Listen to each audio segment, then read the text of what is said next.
Olá, que a graça e a paz de Cristo estejam com você e a sua família. Juntos mais uma vez para a recapitulação da lição da Escola Sabatina. Hoje vamos recapitular juntos o tema 11, ansiando por mais. Todos ansiamos por mais. Por isso Deus tem bênçãos para você no estudo dessa importante lição.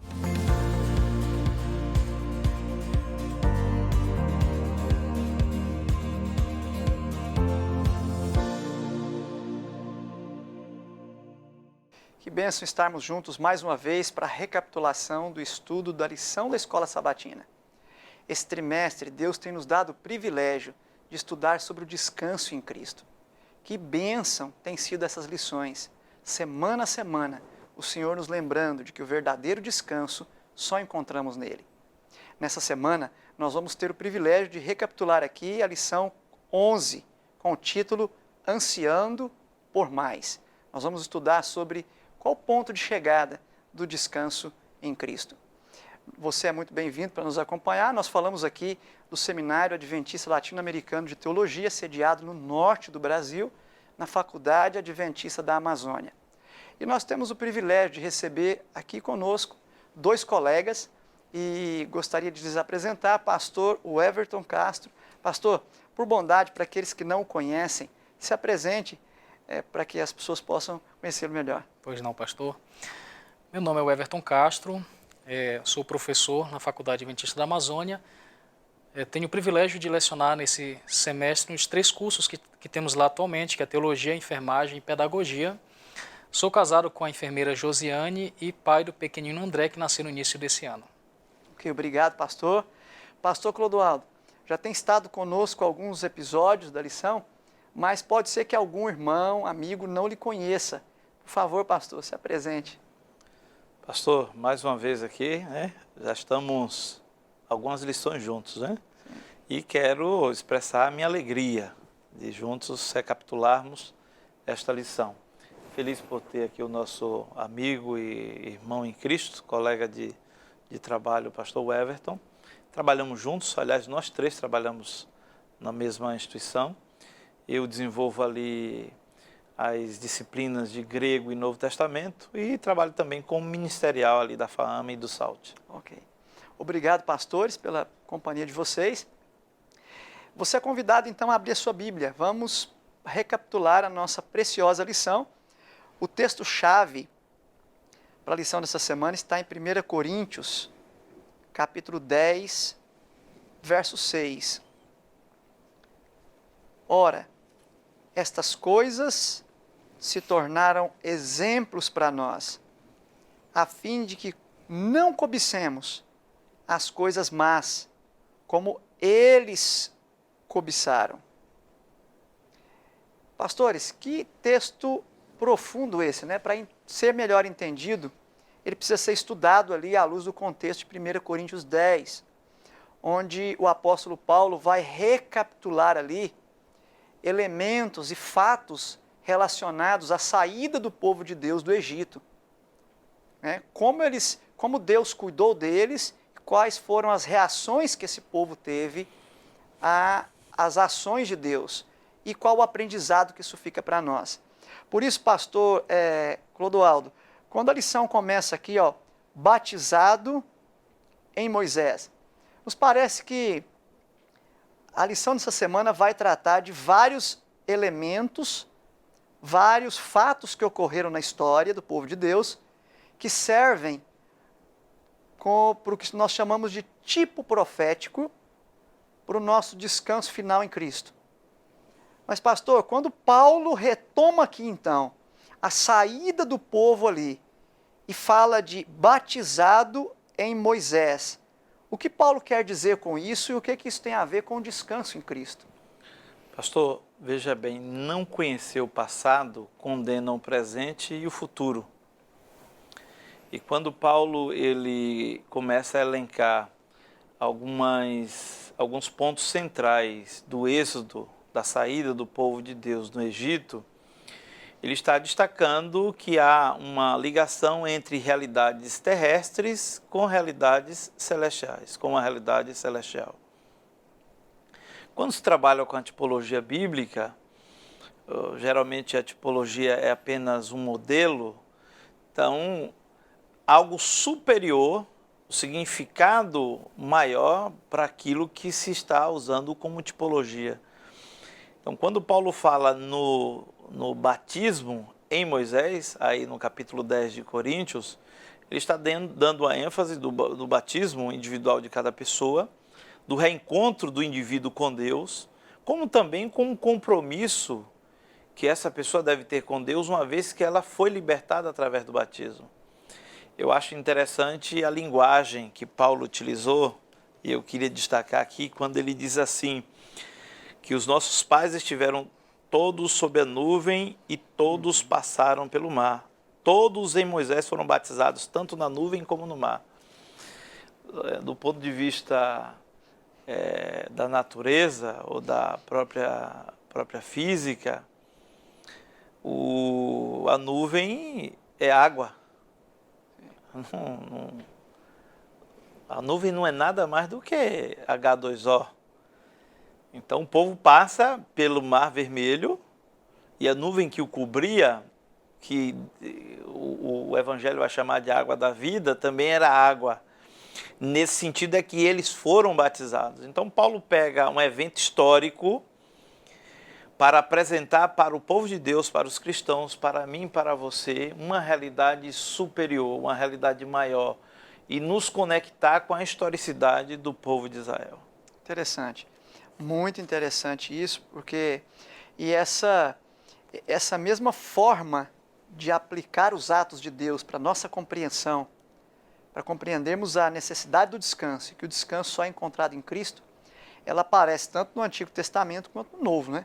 No Antigo Testamento, o termo tabnite, usado ali em Êxodo 25, e em outros textos, e no Novo Testamento o termo typos, né? Que é o seu correspondente. Então, parece que nós vemos que Deus mostra ao longo de toda a jornada do povo de Deus que tudo o que ele estava fazendo em favor do povo de Israel era a mostra do que ele podia e queria fazer por todos os seus filhos ao longo da história, né? É muito... O que Deus quer apresentar, pastor, é que há um propósito especial para o povo de Deus, o novo Israel. O Israel de Deus atual. Ele pega um exemplo lá e nos remete ao presente. É uma das melhores formas de se aprender as coisas é através de analogia, né? Então, Paulo usa algo análogo à nossa realidade para nos trazer lições especiais e mostrar que Deus tem um propósito de fidelidade para o seu povo nos dias atuais. Isso é bonito, né? A gente entender que não há da parte de Deus atos despropositais, né? Todo ato de Deus tem sempre um propósito, né? Pois não, pastor? Pastor, me recordei agora de um pensamento que eu gosto muito, que fala que o tolo nunca aprende com seus erros. O inteligente aprende com seus erros, mas o sábio aprende com os erros dos outros, né? Então, toda a história do Antigo Testamento, na verdade, nós podemos aprender por contraste até com os erros que eles cometeram, né? Porque, de forma análoga também, a igreja cristã é o Israel moderno espiritual, né? Cristo, quando subiu no Monte das Oliveiras, ali estava acontecendo o novo Moisés, né? Em vez das 12 tribos, tínhamos 12 apóstolos, né? E o povo de Israel, que marchava para a Canaã terrestre, hoje nós caminhamos para a Canaã celestial, né? Então, olhar a jornada desse povo no passado, nós podemos aprender muitas coisas importantes para a nossa jornada hoje no presente também. Sem dúvida. E a gente vai entendendo que não entender ou não aceitar esses propósitos de Deus nos priva do descanso que Ele tem para nós, né? E alguém pode questionar, pastor, ser batizado em Moisés. Mas nós não podemos esquecer que Moisés era o líder visível do povo. E o próprio livro de Êxodo diz que o povo temeu ao Senhor e confiou em Moisés como seu líder. Está no texto bíblico.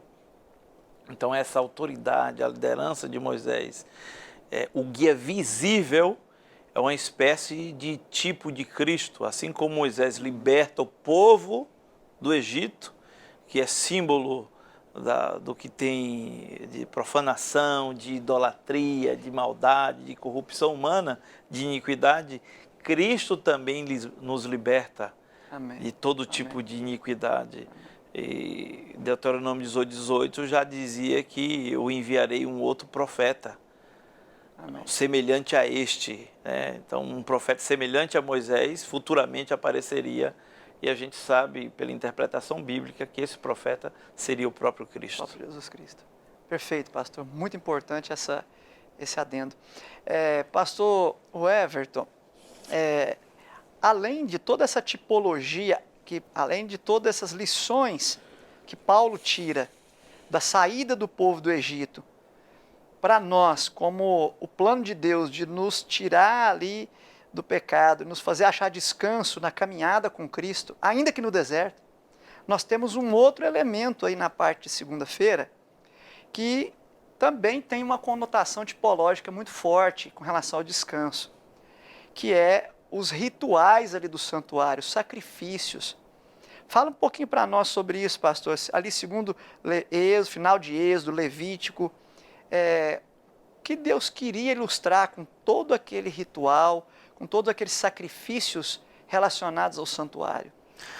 Ok, pastor. Difícil falar pouco sobre algo tão amplo, né, quanto Profundo. os sacrifícios, né?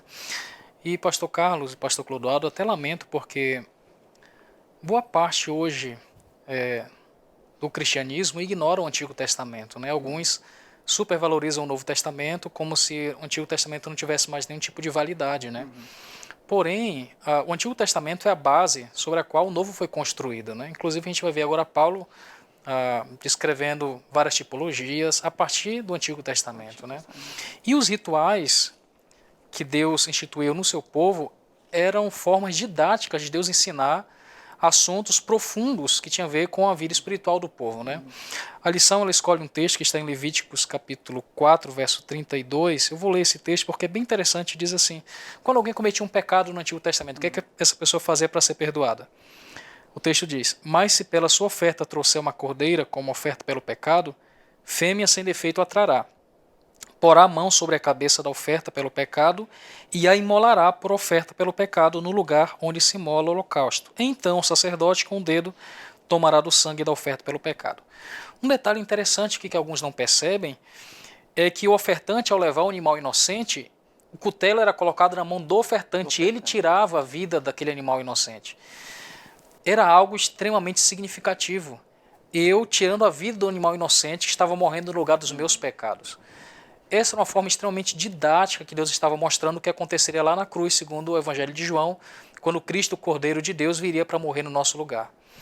Eu diria mais, pastor, mesmo no meio adventista, alguns interpretam errado a questão da anulação das leis cerimoniais, né?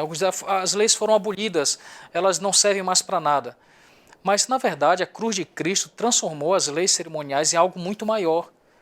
Porque hoje, quando nós pecamos, nós ainda precisamos de um cordeiro, de um sacerdote e de um santuário. Mas não são mais realidades terrestres, né? Hoje, Cristo é o nosso cordeiro, ele é o nosso sacerdote e o santuário hoje está numa realidade celestial, né? Então, ou seja, toda essa simbologia do Antigo Testamento apontava para realidades celestiais que ainda são necessárias para a nossa vida hoje. E tudo isso, pastor, tentando nos fazer entender que o descanso só é encontrado no Cordeiro, né? O Cordeiro que morre lá no altar, o Cordeiro que se lava ali na pia e então simboliza a sua ressurreição, o Cordeiro que entra no lugar santo e ministra ali onde estão os pães sem fermento, e o próprio Cordeiro diz que ele é o pão da vida, o Cordeiro que está ali ministrando em frente o candeeiro, e aparece em Apocalipse capítulo 1, em meio à sua igreja, iluminada pela luz do Espírito e da palavra que o próprio Cordeiro envia. O Cordeiro que ministra diante do altar de incenso, misturando, combinando a súplica dos santos, os seus méritos, e o Cordeiro que entra no dia da expiação, no lugar santíssimo, né? Pastor, mais um detalhe. Quando eu comecei a estudar um pouquinho sobre o santuário, algo assim que, uma curiosidade que eu tinha, eu imaginava que toda vez que alguém pecava, eu deveria levar um animalzinho para ser morto, né? Eu fiquei pensando, quantos pecados as pessoas cometiam naquele tempo? Não devia ser diferente de hoje, né? Então imagina, por cada pecado levava um animal, mas não era bem assim, né? não era por todo pecado que alguém levava um animalzinho para ser morto, porque existiam 2 sacrifícios diários em que as pessoas, ao olhar para aquela fumaça, aquele animal que foi morto no finalzinho da tarde, eu podia olhar para ele e transferir meus pecados para a morte daquele cordeiro, né? E aquele cordeiro que era morto por todo o povo trazia justamente descanso espiritual, a certeza do perdão dos pecados, né? Havia na mente do hebreu uma noção clara de que a expiação divina é um processo e de que Deus esperava deles em cada etapa do processo, né?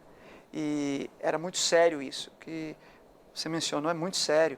O indivíduo ter que levar um animal inocente, que ele criou ali com todo carinho, e oferecê-lo. E é interessante que os registros rabínicos dizem que tinha que ser amarrado, pegava as 4 patinhas, amarrava bem forte as 4 patinhas, deitava no chão ali, fazia uma pressão forte com as 2 mãos sobre a cabeça do animal, fazia uma oração.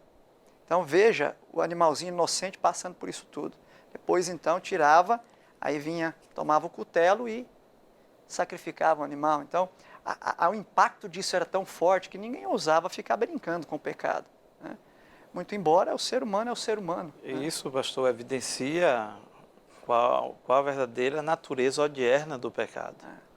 O apóstolo Paulo, ao escrever o livro de Hebreus, capítulo 9, verso 22, ele deixa claro algo que é ensinado ao longo de todo o Antigo Testamento. Sem derramamento de sangue, não há remissão de pecado. E a gente precisa entender a natureza odierna no pecado, como também entender a graça de Deus à luz do santuário. À luz do santuário. Porque a obediência e o sacrifício de Jesus Cristo coloca Jesus entre o ser humano e Satanás na terra. E coloca Jesus Cristo entre Deus e o ser humano no céu. Quando nós olhamos sob essa perspectiva de que o ser humano ele se identifica com o diabo a partir da sua rebelião, e quando ela aceita a Cristo, essa rebelião é interrompida, e Jesus Cristo transfere a sua obediência para o ser humano e olha para Satanás e diz, ele não mais lhe pertence. Jesus se coloca entre o inimigo de toda a criação, o próprio inimigo de Deus. E quando ascende os céus, Deus não suporta a natureza miserável do pecado, e o pecador, por ter essa natureza, por si só ele não pode ser aceitável no céu. Então Jesus Cristo se interpõe e diz, não, tudo que eu tenho, tudo que eu sou, eu transfiro para ele a minha santidade, e ele aceita aí, e eu permaneço aqui e morro em prol deles. Você tá vendo bem aí a profundidade disso, saber que existe um cordeiro no santuário celestial que assumiu a tua culpa, assumiu a tua condenação e assumiu o teu castigo. Descanse nessa promessa. É essa a intenção do apóstolo Paulo, ao falar dessas coisas, ao trazer de volta essas coisas, era trazer esse descanso, esse regozijo para nós. Fica aí, daqui a alguns instantes nós voltamos.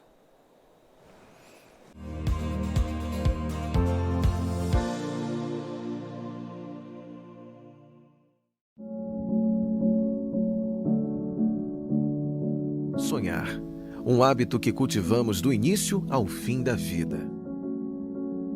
Sonhar é olhar para o futuro e ver nas conquistas a própria marca, a própria identidade.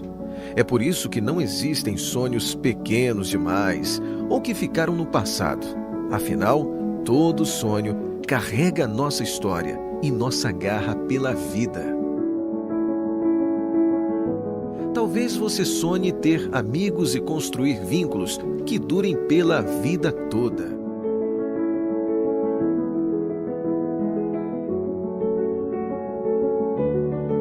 Talvez você sonhe encantar pessoas e despertar sentimentos usando muito mais que as palavras. Talvez seu sonho seja obedecer um chamado e viver para cumprir uma missão que é só sua. Ou alguém que ensina os outros a construir o próprio futuro, desenvolvendo em cada um o que tem de melhor. Entre os sonhos mais nobres e singelos, pode ser que esteja o seu sonho, o de ver o seu filho brincar, crescer, sorrir e aprender mais a cada dia. E por que não sonhar com uma vida mais completa de vitalidade, força, leveza e saúde? Você pode até sonhar em mudar o mundo, uma prova por vez, até alcançar grandes realizações.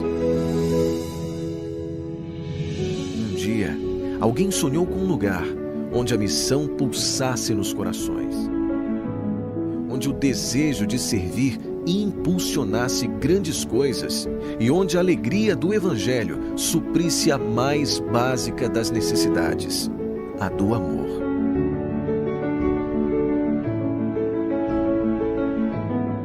10 anos depois, milhares de sonhos, como os seus, já se tornaram realidade. Temos tudo preparado: a estrutura, as oportunidades, os recursos, as ideias.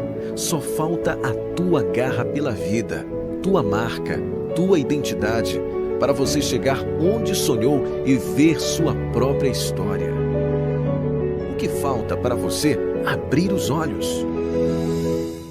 Fama, um lugar onde os sonhos são reais.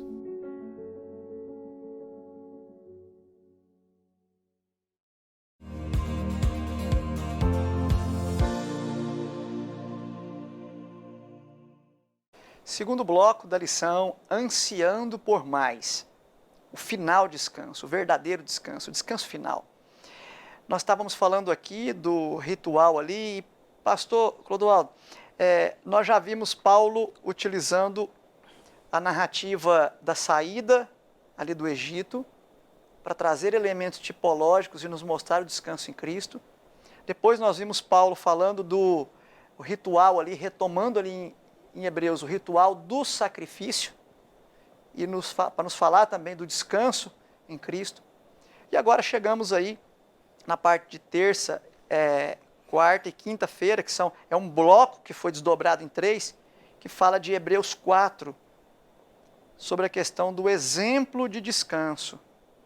Como entender, pastor, Hebreus 4, um texto muito usado para defender a ideia de que o descanso é Cristo, e se o descanso é Cristo, então outras formas de descanso que Deus estabeleceu para indicar o descanso nele, que elas teriam perdido a validade, como sábado e etc. Como entender, então, a questão do exemplo do descanso em Cristo? Paulo, ele é rico na sua literatura, ele demonstra riqueza literária na sua literatura exatamente por trabalhar com algumas metáforas, né? Metáfora do corpo, lá em Coríntios, do edifício, lá em Efésios, do atleta também lá em Coríntios, ele usa a imagem de um atleta. E Paulo, interessante, ao escrever o livro de Hebreus, apesar de que há uma discussão no meio teológico, se foi Paulo ou não, nós, adventistas do sétimo dia, acreditamos que Paulo escreveu essa carta aos Hebreus. E o interessante é que Paulo, ele pega um elemento do sábado semanal e, ao usar esse elemento, ele está ratificando, ele está confirmando a validade desse dia. Claro que a gente já discutiu a respeito disso na semana anterior. Sim.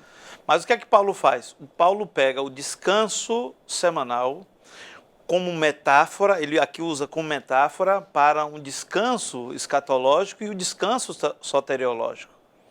Então, assim como nós descansamos em Cristo, e o nosso físico, a nossa mente, a própria questões da correria da vida, e nós obtemos ao longo do sábado esse descanso, aí Paulo diz, não há esse descanso?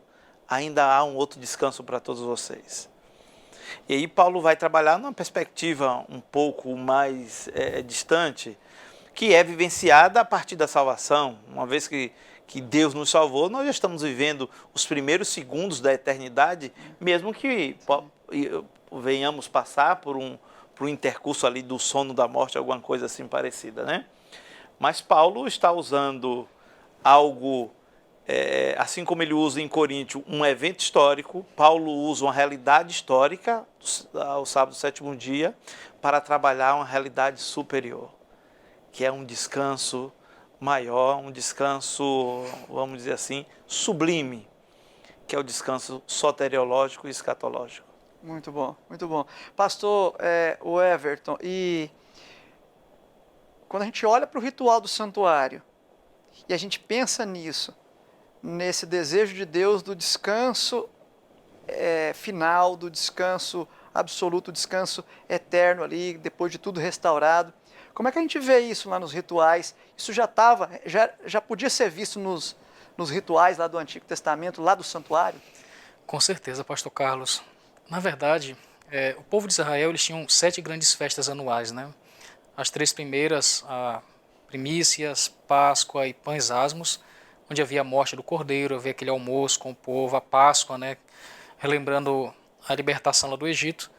Depois você tinha a festa do Pentecostes, depois vinha as trombetas, e as 2 últimas festas era o dia da expiação, o Yom Kippur, e depois a festa dos tabernáculos. O Yom Kippur, que era o dia da expiação, era o momento mais solene, que é onde havia a morte desse cordeiro que o senhor mencionou no bloco anterior, e o povo todo ficava muito contrito, porque era o momento de pedir perdão, de confissão. E no finalzinho do Yom Kippur havia um ritual muito interessante, que é quando o sacerdote ele fazia um movimento contrário. Nos outros dias, nas ofertas diárias, o sangue dos animais era levado para dentro do santuário. No Yom Kippur, o sacerdote trazia o sangue de dentro para fora. E ele então colocava a mão no segundo cordeiro, que era o bode sorteado para Azazel, e esse bode era enviado para o deserto. Tipologicamente, esse bode apontava para a expulsão do pecado no meio do arraial, que nós vamos encontrar lá em Apocalipse 20, né, a destruição do pecado com a prisão de Satanás. Só que logo após o Yom Kippur, o povo não acabava as suas festas nesse clima de tristeza e sofrimento. Havia a festa dos tabernáculos, que é quando então o povo saía das suas casas, eles construíam barraquinhas ali ao ar livre, lembrando que um dia todos eles habitariam em outra casa, né? E era um clima muito festivo. Então, ou seja, os rituais, embora a morte do cordeiro fosse muito importante, o objetivo final não era levar o povo somente a sofrer pelos pecados, mas era regozijar pelo perdão. Amém. E pela certeza de uma nova pátria, né? Então, linkando aí com o que Paulo fala, quando ele vai falar do povo de Israel, ele vai dizer que o povo não conseguiu entrar nesse descanso. Porque o descanso do Shabat, conforme dado lá em Gênesis capítulo 2, ele não tinha apenas um aspecto físico, né? Tinha um aspecto geográfico, que era o Jardim do Éden, sim. Tinha um aspecto temporal, que era o sábado, mas tinha também um aspecto relacional e espiritual com Deus. Sim. Então, esse aspecto da confiança, do descanso, encontrado no perdão, o povo de Israel não conseguiu encontrar pela inquietude, pela desconfiança no poder de Deus, né? E Paulo então vai nos desafiar que nós encontremos esse descanso, né? Desfrutemos desse descanso, tanto no aspecto temporal, geográfico, mas também espiritual, que é a confiança em Deus. Amém. Interessante um ponto da tua fala, e talvez o pastor Clodoaldo possa também contribuir com essa questão. Na parte de quarta-feira, fala assim, não endureçam o coração. Na fala do pastor Everton, tem um ponto aí, que eles não entraram no descanso. Pastor Clodoaldo, por que eles não entraram no descanso? Eu acho interessante, pastor, a repetição que Paulo tem dessa frase. Começa a partir do capítulo 3, e nós cremos que existe uma unidade no capítulo 3 e do capítulo 4, literariamente falando. A historicidade do povo de Israel deixa clara a rebeldia do povo. Logo no início do estudo da lição, já nas primeiras semanas, falamos sobre as constantes murmurações do povo. Sua rebelião contra Deus e contra os servos de Deus. Isso fez com que nenhum deles, dos que saíram, entrassem, a não ser Josué e Calebe. E quando nós vamos para o Novo Testamento, essa rebelião, essa rebeldia, ela permanece. Eles não aceitam o Messias. Eles não aceitaram a autoridade de Deus lá no Êxodo e no Novo Testamento, não aceitam a autoridade de Cristo mais uma vez. E isso inviabiliza totalmente a entrada do descanso deles como povo.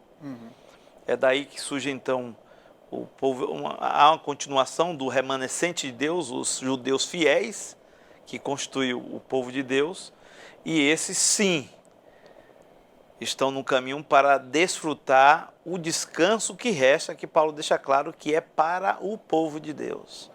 Então, qualquer ato de rebelião ou de independência, ou de uma religiosidade meramente humana e não divina, inviabiliza o desfrutar desse descanso que a Bíblia apresenta. Então, por mais que Paulo enfatize, cuidado, não endureça o coração de vocês, observe, isso é uma demonstração para a igreja cristã da época, que vem até os nossos dias, ou seja, uma demonstração para nós hoje. Se nós temos um espírito de rebelião, de rebeldia, de total independência em relação a Deus, nós também não estamos aptos a desfrutar desse descanso oferecido por Deus. Eu acho tremendo quando a gente vai para o texto e a gente vê ali, ó, Hebreus 3,12, perverso coração, 3,12, incredulidade, afastamento, Hebreus 3,13, coração endurecido, verso 14, sem perseverar, verso 16, rebeldia, verso 18, desobediência, verso 19, repete de novo, incredulidade. Pastor Everton, que síndrome é essa? Pastor, eu tive agora recentemente a oportunidade de estudar a classe de a teologia do livro de Êxodo com o pastor Richard Davidson, que ele é professor de Antigo Testamento na Andrews. E essa expressão que Paulo usa aqui, endurecimento do coração, ela vai acontecer lá em Êxodo, com o grande Faraó. Em 20 ocasiões, a Bíblia diz que o coração de Faraó se endureceu.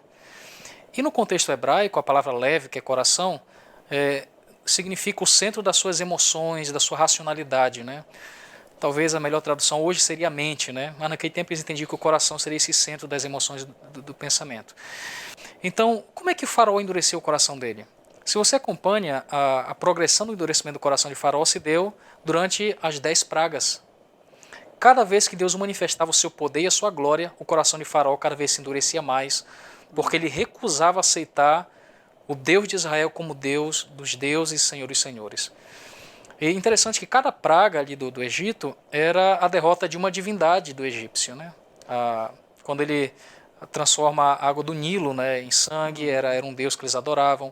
O deus Ra, que era o deus do sol, e o último filho do faraó. Agora, é interessante pensar que o povo de Israel, quando eles atravessam ali o Mar Vermelho, Deus mostra claramente que ele tinha poder sobre as águas. O Deus de Israel tinha poder sobre as águas. Mas Paulo vai aqui relembrar uma cena que o povo estava no deserto, lá em Meribá, e o povo começa a reclamar de Deus porque faltou água. O povo diz, vamos morrer de sede nesse deserto, melhor voltar para o Egito. E Ellen White vai comentar que o povo tinha saído do Egito, mas o Egito não havia saído do povo. E por que o coração deles endureceu? Pelo mesmo motivo do coração do faraó. Eles não conseguiam colocar Deus acima dos seus problemas. Eles não conseguiam reconhecer o poder e a glória de Deus. Então, diante do poder de Deus, nosso coração só tem 2 caminhos. Ou ele se amolece, reconhecendo que Deus deve ser Deus, ou ele se endurece ao recusar a glória e o poder de Deus. E você me fez lembrar um detalhe interessante, que Faraó, falando do endurecimento do coração de Faraó, nós precisamos lembrar que Apocalipse 11, o espírito da besta do abismo é espírito do Egito, é espírito de incredulidade, de endurecimento. Então, fica aí a advertência, né? Agora, pastor Clodoaldo, tem um elemento aqui interessante, tem dois versos aqui, ó, Hebreus 3, verso 13, fala assim, ó, pelo contrário, exortai-vos mutuamente cada dia, durante o tempo que se chama hoje. E se a gente for agora lá no 4, verso 7, ele diz assim, de novo, determina certo dia, hoje, falando por Davi, muito tempo depois, segundo antes fora declarado: hoje, se ouvires a sua voz, não endureçais o vosso coração. 3 vezes o hoje, trazendo para o tempo dele. E o que isso fala para nós hoje sobre a relevância, a contemporaneidade, a aplicação dessa lição preciosa, dessa semana de que o descanso só é encontrado em Cristo, como foi bem dito aqui, quando o coração não endurece. O cristianismo vive uma síndrome nos dias de hoje, que é a tentativa de se estabelecer ou de se desenvolver a parte daquilo que foi revelado. E quando Paulo trabalha no capítulo 3 do livro de Hebreus e capítulo 4, esses elementos, principalmente quando ele pontua os pecados de Israel, a apostasia, a rebeldia, e ele chama a atenção hoje, depois cita o texto do endurecimento do coração.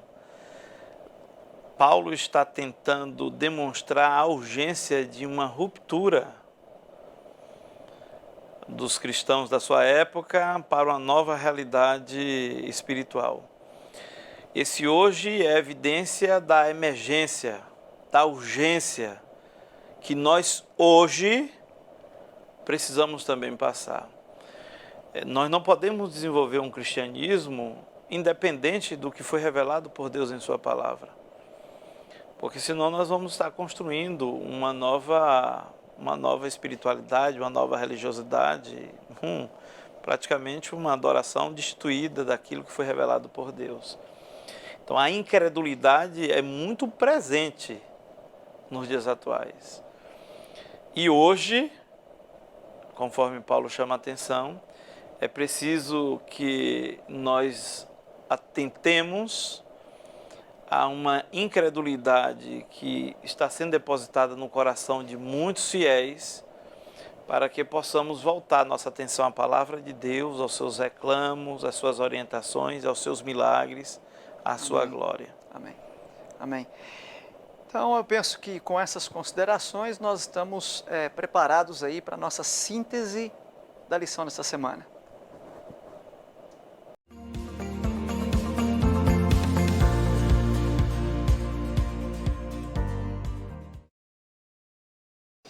Então, pastor Everton, qual seria a sua síntese da lição dessa semana e uma dica prática aí para os irmãos para entender isso tudo e encontrar ter a certeza desse descanso em Cristo? Ok, pastor.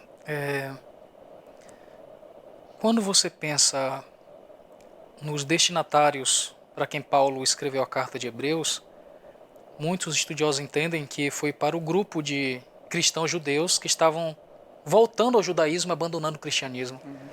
E Paulo vai dizer: por favor, não endureça o coração de vocês, confiem em Deus, porque o povo de Israel no passado não confiou em Deus, isso os prejudicou. Então, confiem que Deus vai cuidar da sua igreja. Então eu diria que esse mesmo sermão de Paulo pregado naquele tempo é muito importante para nós hoje também, né? Todo cristão passa pelo seu deserto, passa pelos momentos de desânimo, e o que Deus está nos falando hoje através de Paulo é: confie em mim, confie. A maneira como eu cuidei da igreja no passado, eu cuidarei da igreja hoje, cuidarei de você hoje também. Amém, amém. Preciosa lição, amém.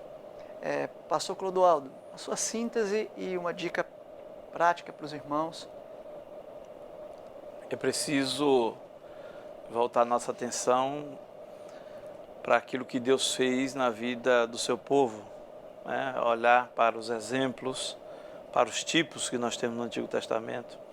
A forma como Deus conduziu o seu povo no passado será a mesma que Ele conduzirá o seu povo no presente. Em algum dado momento, nós estaremos vivenciando dias difíceis, como se estivéssemos em um verdadeiro deserto. E assim como Israel do Antigo Testamento, o Israel étnico, passou pelo deserto, o Israel espiritual de Deus, a igreja do Senhor nos dias atuais, passará também pelo seu deserto. Mas uma coisa precisa ser patenteada: a coluna de fogo à noite e a nuvem durante o dia que protegia o povo, ela não cessou, ela não deixou de existir. Deus, ele está conduzindo o seu povo, está conduzindo a mim e a você. E nesses momentos cruciais da história da humanidade, todos aqueles que não possuem espírito de rebelião ou de independência, que não carregam o Egito em seu coração, esses desfrutarão do verdadeiro descanso, ou melhor, de um descanso escatológico que está sendo preparado por Deus para cada um de nós. Amém, amém. Muito obrigado, pastores. Meu amigo e minha amiga que nos assiste, quem sabe você, durante os comentários dessa lição, ficou aí pensando que você, assim como nós, anseia mais. O título da lição é Ansiando Mais. Assim como o povo daquela época, nós também ansiamos mais. Mas o que a lição tentou nos mostrar é que tudo que aconteceu com eles é exemplo para nós, tem que ser exemplo para nós. Exemplo do que não fazer, do que não ser. Nós precisamos hoje confiar em Cristo. Confiar que Cristo tem um descanso maior. Se você anseia por mais, creia que Cristo também anseia por nos dar mais. Era sobre esse mais que Cristo anseia nos dar, que ele simbolizou nos tipos ali do Antigo Testamento. Quando Deus tirou os seus filhos do Egito, mão forte, braço estendido. Quando Deus os alimenta com maná no deserto. Quando Deus manda fazer o santuário para explicar todo o processo da expiação. Quando Deus os leva às bordas da terra prometida e os anima a entrarem e possuírem a nova terra pelo seu poder e para a sua glória. Em tudo isso, Deus estava deixando claro que Ele anseia por nos dar mais. Então, talvez você esteja numa fase difícil da tua vida, ansiando por mais, mas não tendo forças para continuar. A lição dessa semana é um bálsamo para mim e para você. É o recado de Deus de que aquele que esteve com o seu povo no passado, está conosco hoje e, se nós permitirmos, estará eternamente. Que Deus abençoe você e a sua família. Preciosas lições de conforto, de descanso agora e certeza do descanso final por ocasião da volta do nosso Senhor. Pastores, podemos orar então? Pastor Clodoaldo, pode nos despedir então Sim. com a palavra de oração? Oremos. Querido Deus, quão maravilhoso é saber, Pai querido, que o Cordeiro de Deus que tira o pecado do mundo, hoje ministra em favor dos seus filhos, do seu povo no santuário celestial. Amém. Quão maravilhoso saber, Senhor Deus, que mesmo sendo pecador, tem uma oportunidade, nós temos a oportunidade de sermos libertos em Cristo Jesus, redimidos pelo sangue do Senhor. Amém. Pai querido, que através do sacrifício de Jesus Cristo, nós possamos um dia adentrar o seu descanso. Amém. O descanso escatológico, o descanso sublime, viver eternamente diante da face do Senhor Deus. Amém. Se há alguém, Senhor Deus, que se sente com o coração destruído, distante de Ti, arruinado pelo pecado, que neste momento sinta a mão poderosa do Senhor, lhe acolhendo, lhe restabelecendo e mostrando que em Cristo Jesus nós desfrutaremos descanso. Amém. Amém. Nós te rogamos essas bênçãos, te agradecemos por Jesus. Amém. Amém. Amém. Obrigado, pastores, pela participação. Obrigado pela sua assistência aí. Fique conosco, esteja conosco na próxima semana. Estude o seu guia durante essa semana. E você é nosso convidado para a próxima lição. Que Deus lhe dê uma semana de paz e de bênçãos, em nome de Jesus. Amém. Amém.